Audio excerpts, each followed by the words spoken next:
Leksjon 1. Global bevissthet. Det er noe verden snarest bør vende sin samvittighet til.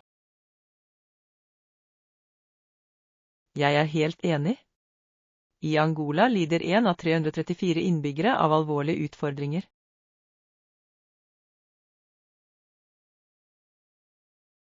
Ja. Statistikken er svimlende. Mange mennesker står overfor problemer som fattigdom og mangel på ressurser. Det er forferdelig å tenke på hvor mange som opplever slike vanskeligheter daglig. Nettopp. Angolanere fortjener bedre tilgang til grunnleggende tjenester som utdanning og helsetjenester. Absolutt. Utdanning kan bryte fattigdomssirkelen og styrke enkeltpersoner. Dessuten kan det åpne dører for fremtidige generasjoner. Ja. Å investere i utdanning er å investere i landets fremtid. Hva kan vi gjøre for å bidra til å øke bevisstheten rundt disse problemstillingene? Det er viktig å dele informasjon. Vi kan snakke om det på sosiale medier eller organisere arrangementer. Flott idé. Å engasjere lokalsamfunnet kan generere støtte og handling. Vi kan også samarbeide med organisasjoner som allerede jobber i Angola. Ja. Et samarbeid med dem kan forsterke innsatsen vår å nå ut til flere mennesker. Det er viktig å la disse stemmene bli hørt. Alle fortjener en sjanse. Nettopp. Vi kan legge til rette for diskusjoner om hvordan man kan støtte utviklingsprosjekter i Angola. Det er en meningsfull tilnærming. Bevissthet og handling kan ha en varig innvirkning. Sammen kan vi inspirere andre til å bli med på saken. Leksjon 2. Jakten på ferske ingredienser. Finnes det noen modne tomater tilgjengelig? La meg sjekke ut denne boden. De har vanligvis et utmerket utvalg. Det høres lovende ut. Ferske tomater kan virkelig få en rett til å poppe. Ja. De gir så mye smak. Jeg håper de har noen gode. Jeg er på jakt etter den perfekte balansen mellom sødme og syre. Nettopp. De riktige tomatene kan forvandle en enkel salat til noe helt ekstraordinært. Absolutt. Og her er en pakke med modne tomater, og de ser nydelige ut. Fantastisk. De er vakkert røde. Har du tenkt å lage en saus? Ja. Jeg tenkte på en fersk tomatsaus til pasta. Det hadde vært nydelig. Det høres deilig ut. Jeg elsker hjemmelagde sauser, de smaker så mye bedre. Takk.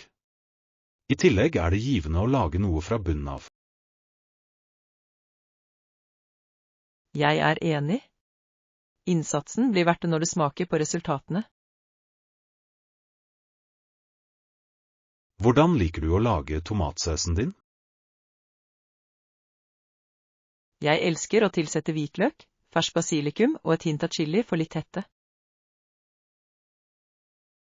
Den kombinasjonen høres fantastisk ut. Jeg må kanskje stjele hemmeligheten din. Føl deg fri. Matlaging handler om å dele og eksperimentere. Når vi snakker om å eksperimentere, foretrekker du å lage mat med eller uten oppskrifter? Jeg liker begge deler, men å lage mat uten oppskrift gir mer rom for kreativitet. Jeg forstår det helt. Noen ganger kommer de beste måltidene fra improvisasjon. Ja. La oss ta disse tomatene og se hvilke andre ferske ingredienser vi kan finne. Flott idé. Dette markedet bugner av muligheter for middag. Leksjon 3. Feiring av atletiske triumfer. Jeg leste om Satopek. Han vant løpet etter å ha konkurrert i flere øvelser. Ja, han var utrolig. Ikke bare utmerket han seg i maraton, men han vant også 5.00 10 000 meterløpene i OL i 1960 og 1964.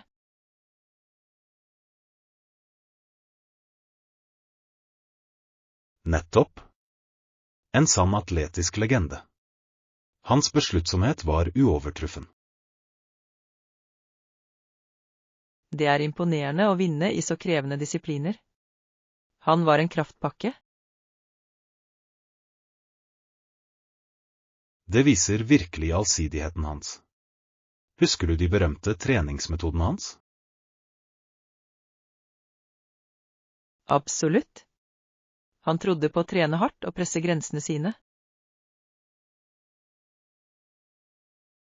Ja, han løp til og med berømt i snøen uten sko. Det er utrolig dedikasjon. Det er engasjement, helt klart. Jeg beundrer idrettsutøvere som strekker seg langt, bokstavelig talt. Hans ikoniske seier i Helsingfors-OL i 1952 var også et avgjørende øyeblikk. Og, definitivt. Han ble den første utøveren som vant gull i alle 3 øvelsene i et OL. Det alene er en monumental prestasjon. Det setter en høy standard for alle idrettsutøvere. Tror du tankesettet hans spilte en stor rolle i suksessen hans? Uten tvil. Hans sterke besluttsomhet og konkurranseånd var nøkkelfaktorer. Og la oss ikke glemme sportsånden hans. Han motiverte også andre løpere. Ja. Han viste at kameratskap er like viktig som konkurranse. Jeg tror at arven hans fortsatt inspirerer idrettsutøvere over hele verden i dag. Ja, det er sant. Å feire slike bemerkelsesverdige prestasjoner holder idrettsånden levende. Leksjon 4.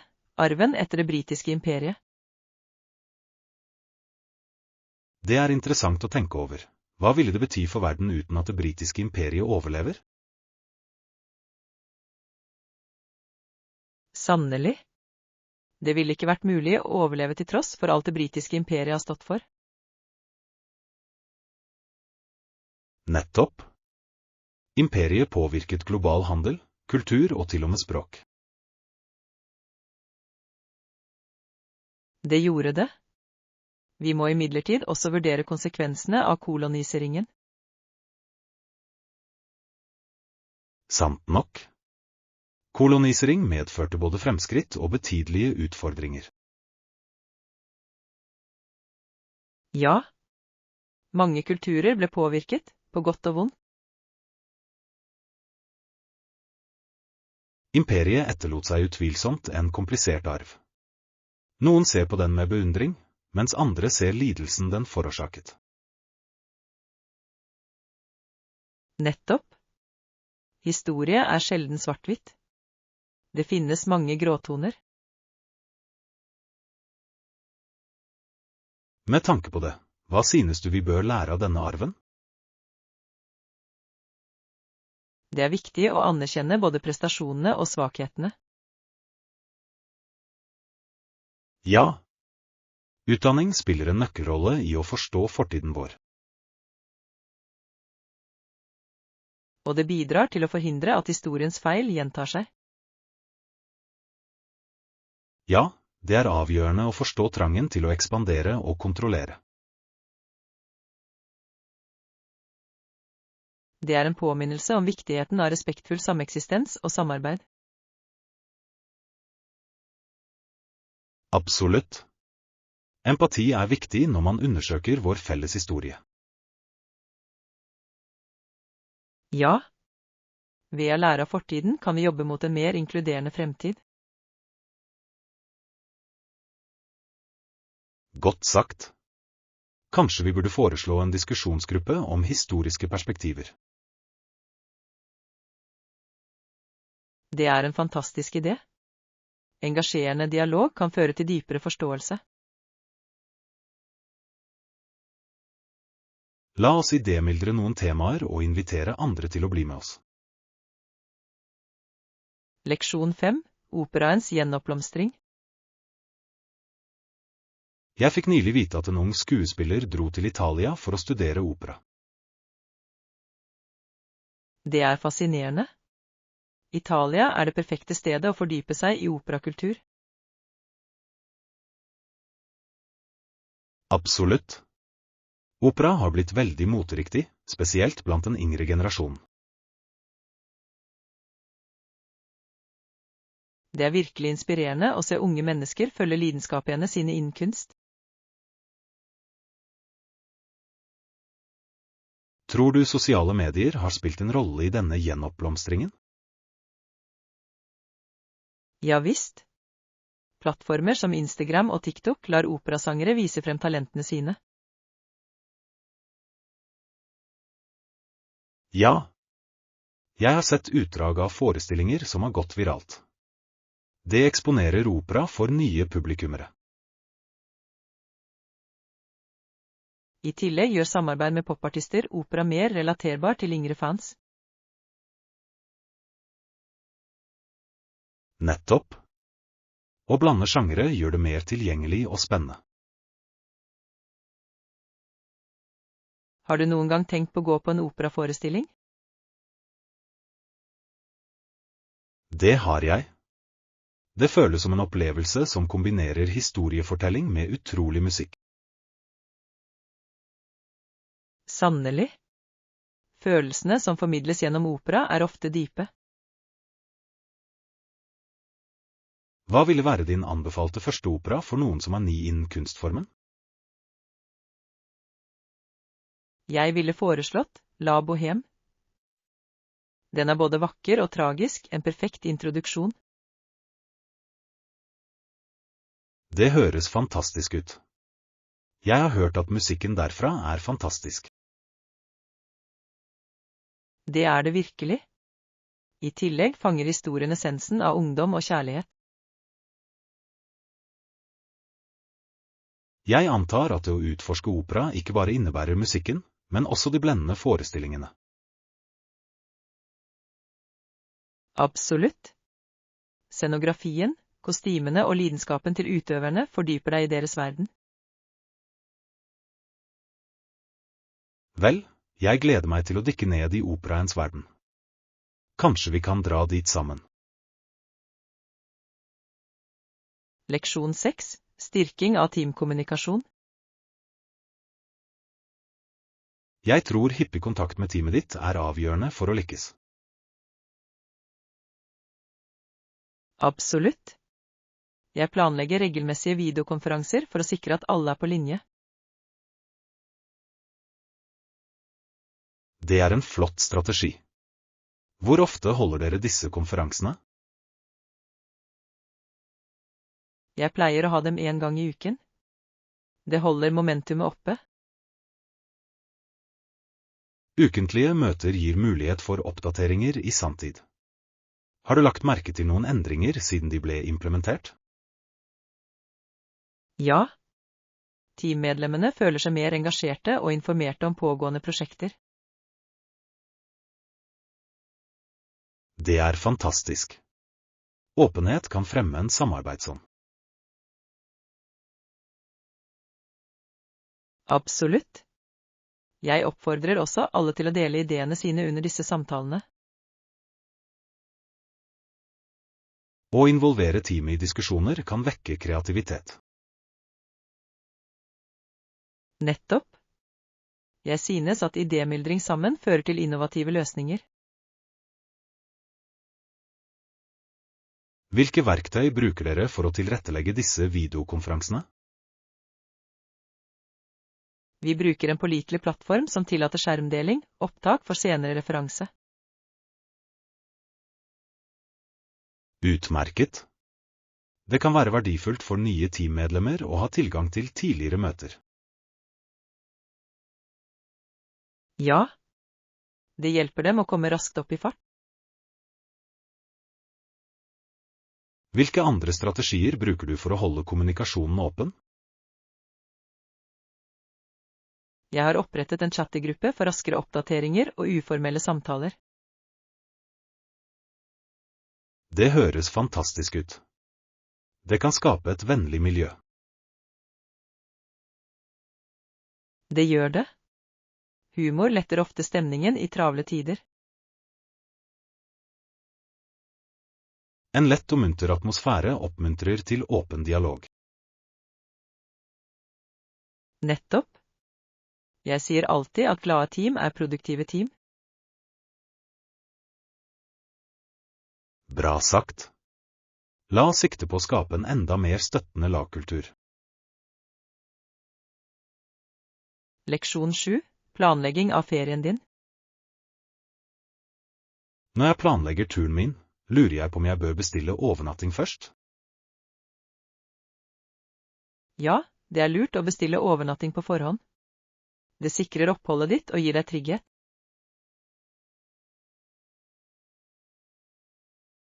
Det gir mening. Jeg ville hate å komme bare for å finne alt fullbooket. Nettopp. Populære reisemål kan bli raskt fulle, spesielt i høysesongene. Hvilke faktorer vurderer du når du velger overnattingssted? Jeg ser vanligvis på beliggenhet, fasiliteter og anmeldelser fra andre reisende. Det er viktig.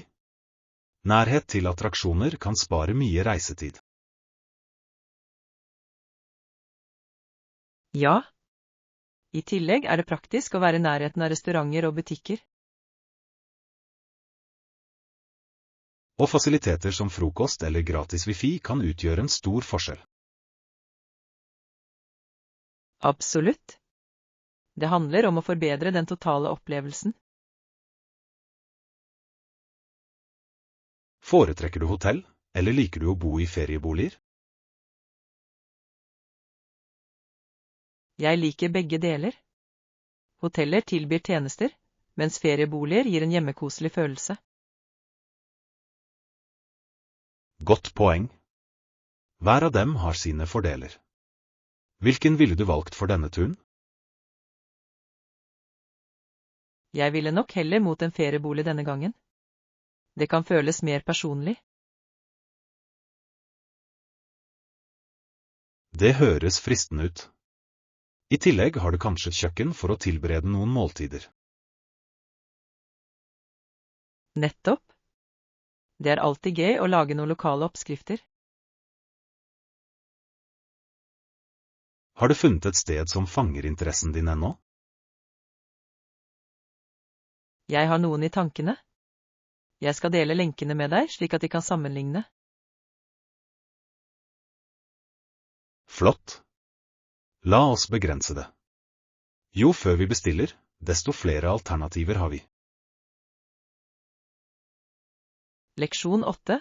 Å lage den perfekte selvpresentasjonen. Jeg mener at en selvpresentasjon bør fungere bra. Det setter tonen for enhver interaksjon. Absolutt. En sterk introduksjon kan skape et positivt førsteinntrykk. Skjønner. Hvilke elementer synes du er viktige for en god selvpresentasjon? Jeg synes det burde begynne med navnet ditt og en vennlig hilsen. Ja. Et smil kan gjøre en stor forskjell, ikke sant? Absolutt. Da bør du fortelle litt om bakgrunnen eller interessene dine. Det er en flott idé. Hvor mange detaljer bør vi inkludere? Akkurat nok til å vekke interesse, men ikke overvelde lytteren. Så kanskje et morsomt faktum om oss selv kunne fungere? Nettopp. Morsomme fakta kan gjøre deg minneverdig og engasjerende. Hva med å presentere målene våre i løpet av denne workshopen? Det er også viktig. Det gir kontekst og kan skape forbindelse med andre. Jeg er enig. Hva med når vi når ut til publikummet vårt? Hvordan bør vi engasjere dem? Å stille spørsmål er en flott tilnærming. Det oppmuntrer til samhandling helt fra starten av.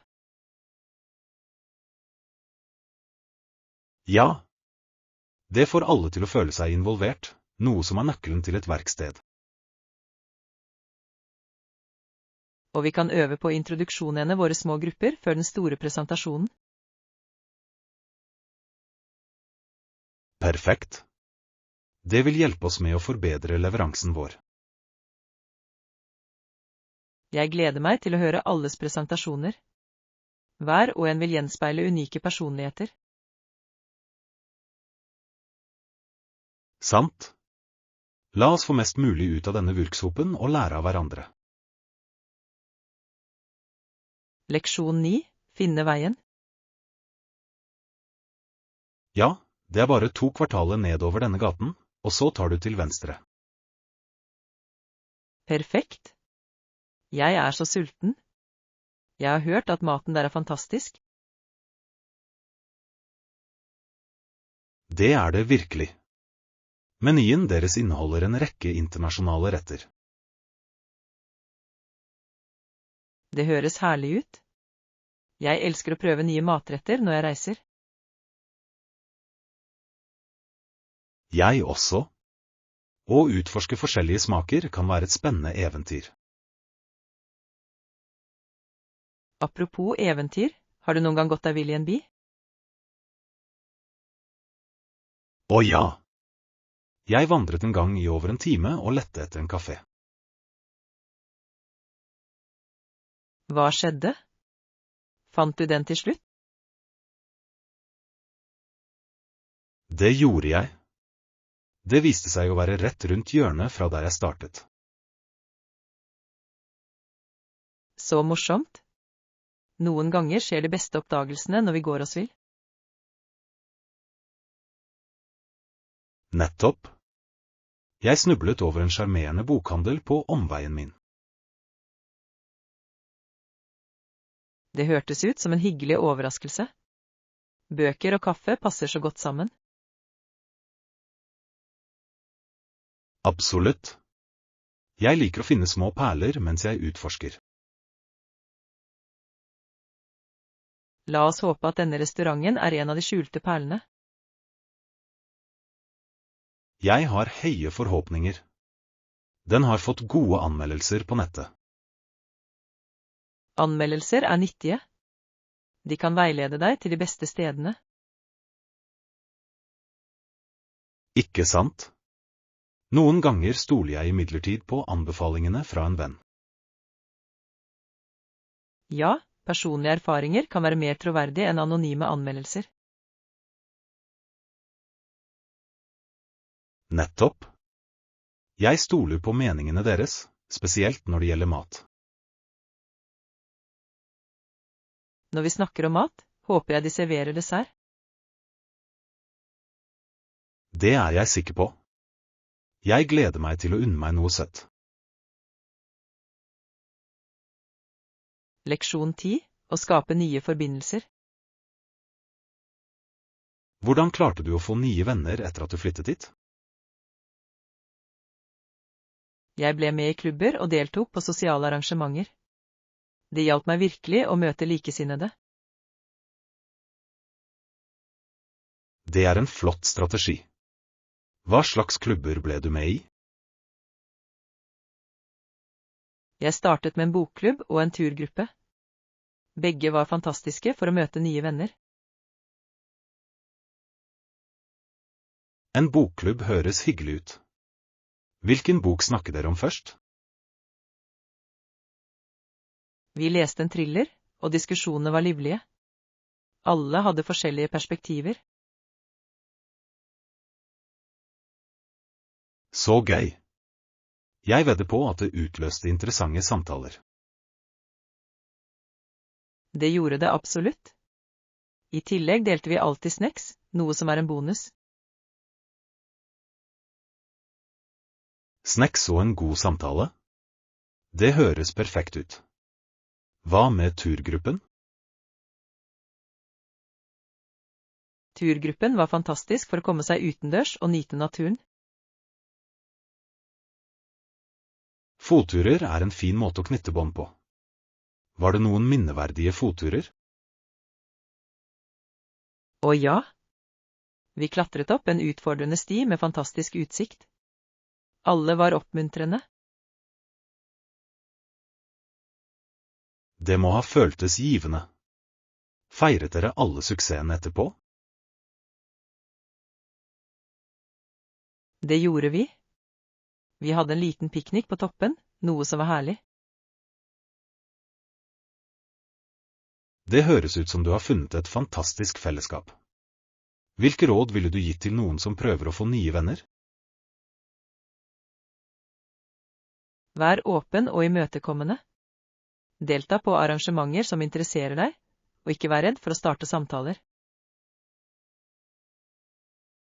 Utmerkede råd. Folk setter ofte pris på en vennlig tilnærming. Absolutt.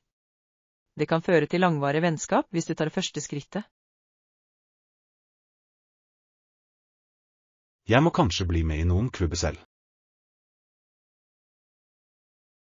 Leksjon 11. Forstå rettigheter i historien.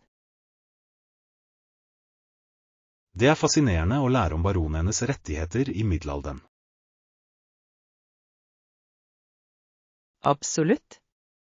Kampen deres spilte en avgjørende rolle i utformingen av engelsk lov.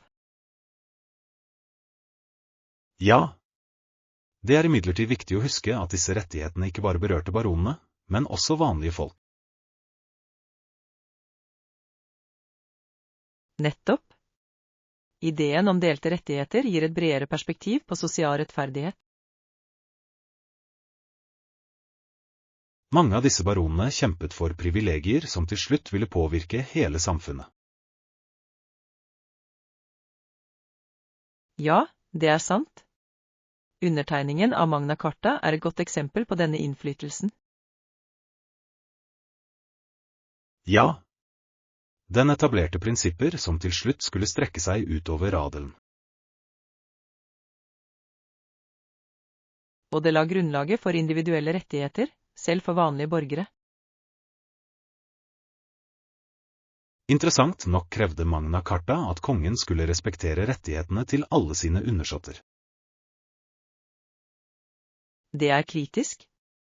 Det handlet ikke bare om baronprivilegier, men om rettferdighet og rettferdighet. På mange måter begynte vanlige folk å se potensialet for at deres egne rettigheter ble anerkjent. Absolutt. Deres grasrotinnsats førte til betydelig sosial endring over tid. Jeg lurer på hvor annerledes samfunnet ville vært i dag uten de tidlige bevegelsene for rettigheter. Vi har kanskje ikke de demokratiske prinsippene vi verdsetter nå. Nettopp. Å forstå denne historien hjelper oss å verdsette rettighetene våre i dag. Ja. Det minner oss om at kampen for rettigheter pågår, selv i dagens samfunn. Godt sagt. La oss fortsette å utforske hvordan disse historiske endringene formet moderne styresett. Leksjon 12. Omfavne bærekraft. Jeg har lagt merke til at vannforbruket vårt har gått ned siden vi implementerte noen nye rutiner. Det er fantastisk. Det høres ut som en vinn-vinn-situasjon for både oss og miljøet. Absolutt. Å spare vann reduserer ikke bare regninger, men bidrar også til å bevare verdifulle ressurser. Hva med å redusere vannforbruket i hagen? Jeg har hørt at dryppvanning er veldig effektivt. Ja, dryppvanning minimerer avfall. Planter får vann direkte ved røttene. Det høres ideelt ut. Har du prøvd den metoden i hagen din? Det har jeg. Plantene virker mye lykkeligere, og jeg bruker mye mindre vann. Utrolig. Jeg burde vurdere det for hagen min også. Noen andre tips? Å bruke regntønner er et annet godt alternativ. De samler regnvann til vanning. Fantastisk. Naturen gir oss gratis vann, så hvorfor ikke benytte seg av det? Nettopp. I tillegg reduserer det avrenning av overvann, noe som er bra for miljøet. Jeg liker hvordan små endringer kan skape stor innvirkning. Hva annet kan vi gjøre? Vurder å bruke en kost i stedet for en slange for å rengjøre innkjørsler eller terrasser. Det er en smart idé. Det kan spare mye vann. Og det kan også utgjøre en forskjell å alltid sjekke om det lekkasjer er i kraner eller slanger. De små anstrengelsene teller. Det handler om å være mindful. Nettopp. Sammen kan vi skape mer bærekraftige vaner. La oss starte en kampanje for å oppmuntre vennene våre til å ta i bruk disse praksisene også.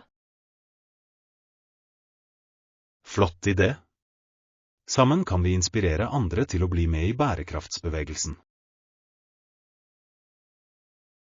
Leksjon 13. Mote fremover. Hei! Har du sett de nye motetrendene? Ja, det har jeg. Det skjer så mye spennende i moteverdenen akkurat nå.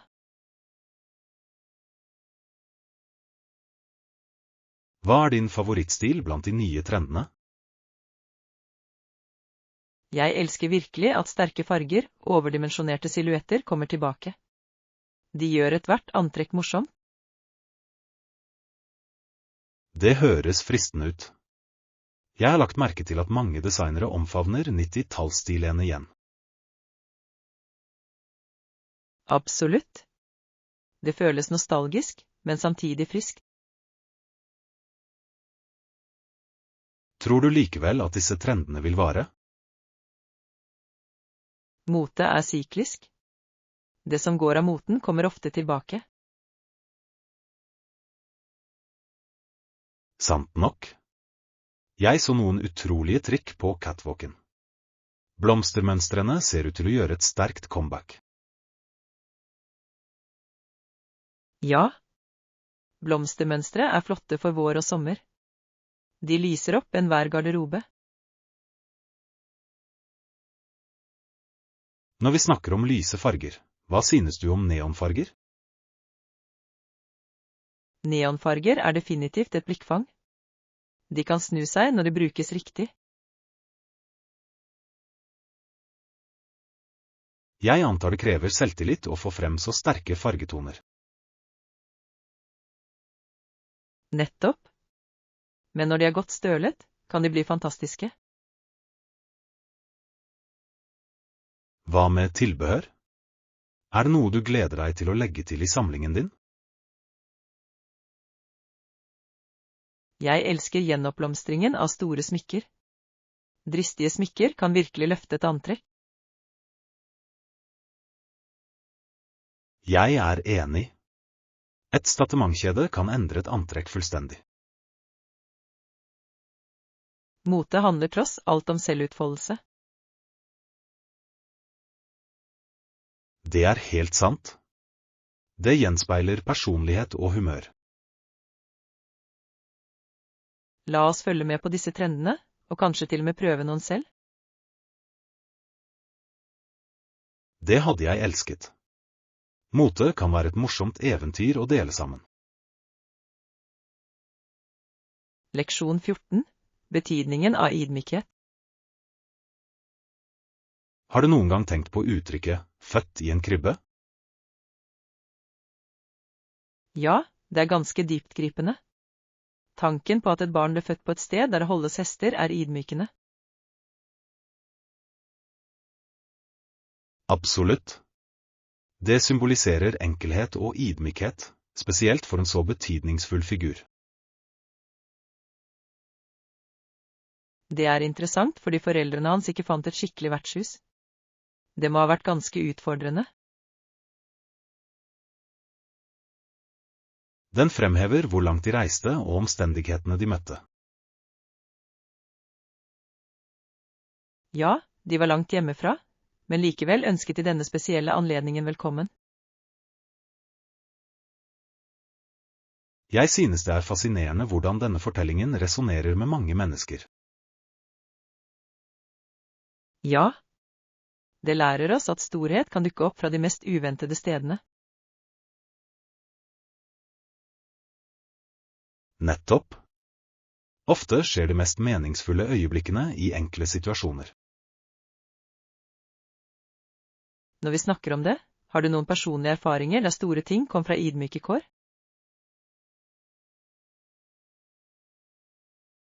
Det gjør jeg. Vennen min startet en liten matvogn, og nå har den blitt en elsket lokal restaurant. Det er et fantastisk eksempel. Det viser at med lidenskap og hardt arbeid er alt mulig.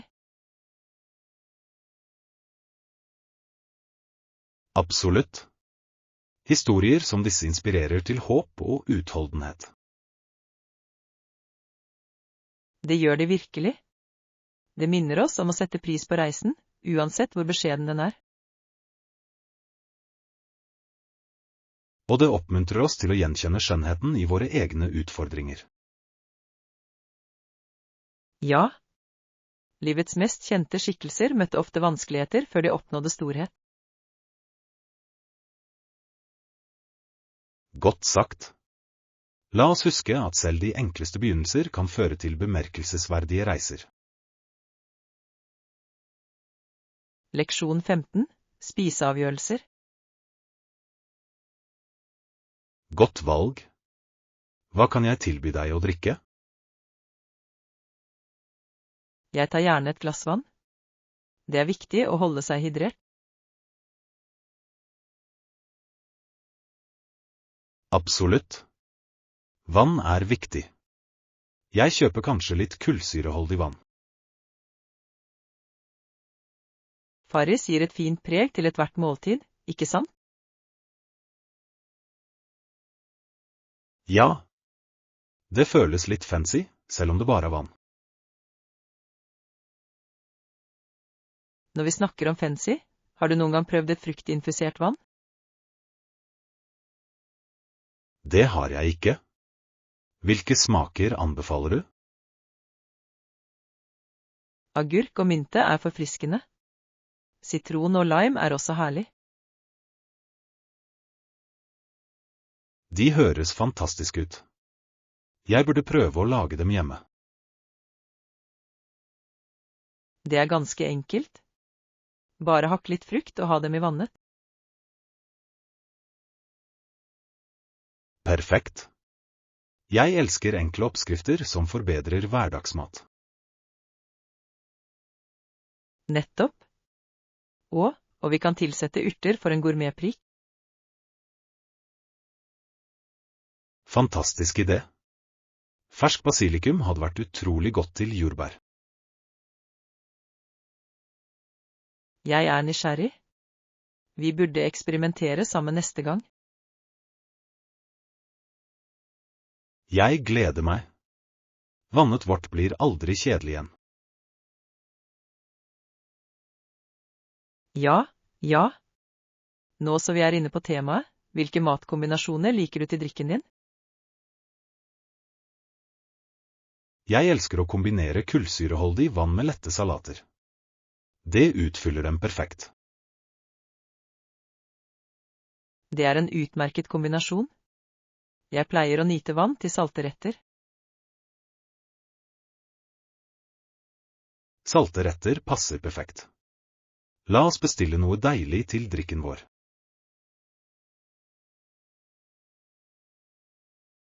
Leksjon 16. Navigering av hotellinnsjekking. Jeg sjekket nettopp inn. Vet du hvilke dokumenter de krever? Ja, de ber vanligvis om ID og kredittkort. Det var det jeg trodde. De ba om ID og kredittkort også. Det er alltid lurt å ha disse klare. Ga de deg all nødvendig informasjon om oppholdet ditt? Det gjorde de. Jeg mottok alle detaljene, inkludert frokostens åpningstider og wifi-tilgang. Det er nyttig. Det kan være overveldende hvis de ikke kommuniserer alt tydelig. Jeg er enig. Tydelig kommunikasjon gjør innsjekkingsprosessen smidig og stressfri. Har du opplevd noen merkelige forespørsler under innsjekking før? Ja, faktisk. En gang ba de om en signatur i en svært utsmykket bok. Jeg følte at jeg signerte et kongelig dekret. Så morsomt. Det må ha vært en spesiell opplevelse. Det var det. Jeg kunne ikke la være å le av hvor formelt det føltes. Det minner meg om at hoteller kan ha sine særegenheter. Sannelig. Noen steder har unike tradisjoner som gjør opplevelsen minneverdig. Når vi snakker om tradisjoner, lurer jeg på om dette hotellet har noen morsomme lokale skikker. Det hadde vært interessant å finne ut av. Kanskje vi kan spørre de ansatte når vi har mulighet. Ja. Å snakke med de ansatte kan gi innsikt i lokal kultur. I tillegg bidrar det til å skape en forbindelse. Jeg liker alltid å prate med hotellpersonalet. Jeg også. Det gjør at oppholdet vårt føles mer personlig. Vel, skal vi levere bagasjen vår og utforske fasilitetene? Leksjon 17. Morgenritualer. Jeg har begynt å drikke sitronvann hver morgen. Det er forfriskende og hjelper meg å vekke. Det høres interessant ut. Jeg har hørt at sitronvann gir en rekke helsefordeler. Det gjør det. Den øker hydreringen og gir en god dose vitamin C.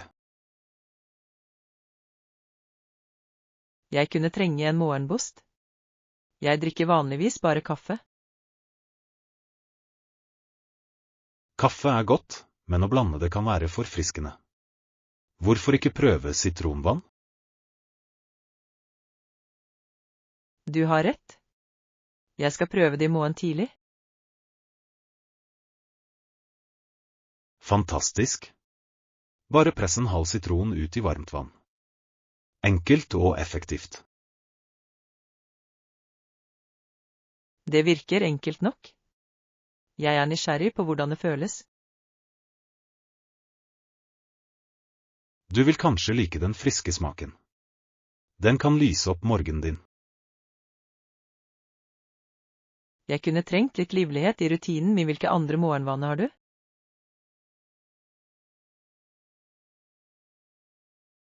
Jeg liker også å meditere i noen minutter før jeg starter dagen. Meditasjon? Det høres beroligende ut. Hjelper det deg med å fokusere bedre? Absolutt. Det setter en positiv tone for dagen som kommer. Jeg har prøvd å meditere før, men har slitt med å holde ut. Det krever øvelse. Start med bare noen få minutter og øk gradvis. Det er et godt råd. Føler du deg mer energisk etter meditasjon? Ja. Det klarner tankene mine og forbedrer humøret mitt generelt. Jeg er inspirert. Jeg tror jeg skal innlemme både sitronvann og meditasjon i morgenrutinen min. Flott idé. Å kombinere dem kan gi deg en god start på dagen. Leksjon 18. Forbedring av språkferdigheter. Jeg har lagt merke til at mange leser eventyrbøker som er skrevet på engelsk for å forbedre språkferdighetene sine. Ja, det er en fantastisk metode. Fabelbøker gjør læring engasjerende og morsom. Absolutt. Hvilke eventyrbøker har du syntes var spesielt nyttige? Jeg leste nylig Den lille prinsen. Språket er enkelt, men likevel dyptgripende. Det er en klassiker. Jeg setter pris på hvordan den lærer bort verdifulle livsleksjoner. Definitivt. Det er bemerkelsesverdig hvordan historier kan formidle komplekse ideer på en tilgjengelig måte. Hva synes du om å høre på engelskspråklige kassetter? Lytting er like viktig. Det hjelper med uttale og forståelse. Jeg er enig. Noen ganger kan det å høre flyten i språket forsterke det vi leser. Nettopp. Jeg hører ofte på lydbøker. De er supre for multitasking. Det er en smart tilnærming. Hvilken sjanger foretrekker du for lydbøker? Jeg liker mysterier. Spenningen holder meg fokusert og engasjert. Mysterier er fengslende. Jeg lytter ofte til historisk fiksjon for å få en dose kultur. Det høres opplysende ut. Å lære historie gjennom fortellinger er en effektiv teknikk. Det er det. Og det gir kontekst til ordforråd og uttrykk. Nettopp. Jo mer vi eksponerer oss for engelsk, desto flytende blir vi. Hvilke ressurser anbefaler du for nybegynnere innen både lesing og lytting på engelsk? Jeg foreslår at du starter med barnebøker og enkle lydbøker, de er ofte lettere å forstå.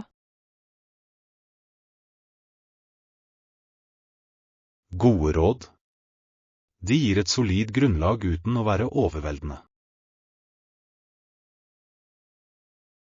La oss oppmuntre andre til å utforske både lesing og lytting for å forbedre ferdighetene sine. Absolutt. Sammen kan vi gjøre språklæring til et morsomt eventyr.